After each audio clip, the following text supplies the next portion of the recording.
Hello traders, Gary Wagner here. Approximately 12:30 in Honolulu, 6:30 in New York on Friday. Happy Aloha Friday as we say on the islands. 6th day of October 2023, and this is the Weekend Review. Traders, over the last couple of weeks, we have been talking about how strongly gold has been selling off, having consecutive large red candles, taking gold prices to an extremely oversold scenario. Today, we actually saw gold recover, trading nicely to the upside, up $13.40, taking the most active December contract to $1,845.20. On Wednesday, as well as Thursday, we talked about two patterns. One pattern called an 8 to 10 new price low.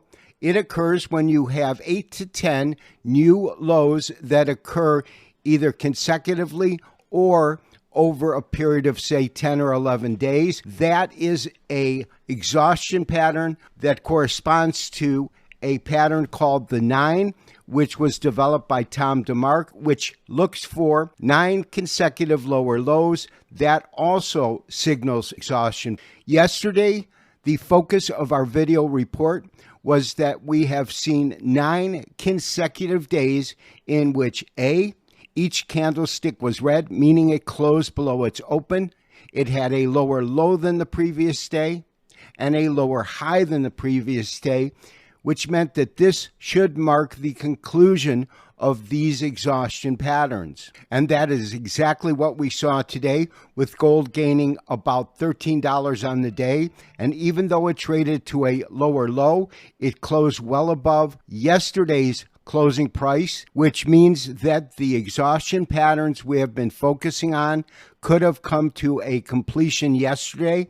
Today, we received the first level of confirmation, a gain on the day, and more importantly, we'll wait to see what happens next week. If we have follow-through buying, we certainly witnessed a key reversal over the last couple of trading days. We also know that gold had been under so much selling pressure, partially because of extreme dollar strength. In fact, the dollar has been moving up since hitting 99 on the dollar index up until Tuesday of this week, October the 3rd, when we saw a pure doji form. A doji simply means that the open and close are the same and can be an indication of a key reversal.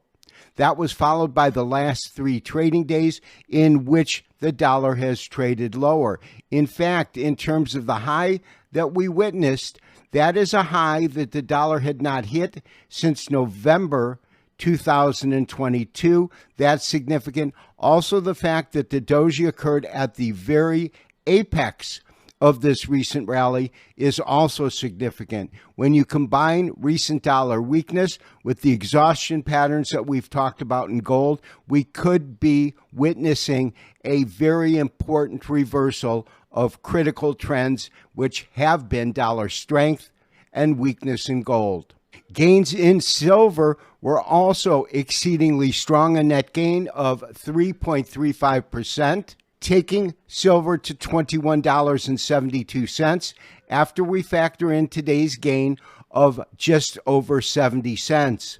If you recall from yesterday's show, we talked about the fact that silver had broke below the 78.6% fib retracement and said that a strong indication that silver had gone through a price reversal from bearish to bullish would be a break and a close above the 78% retracement. That is exactly what we saw today.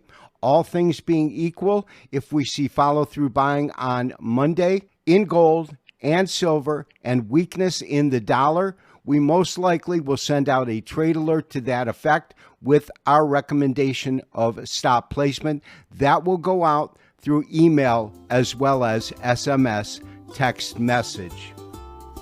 This has been Gary Wagner wishing you, as always, good trading.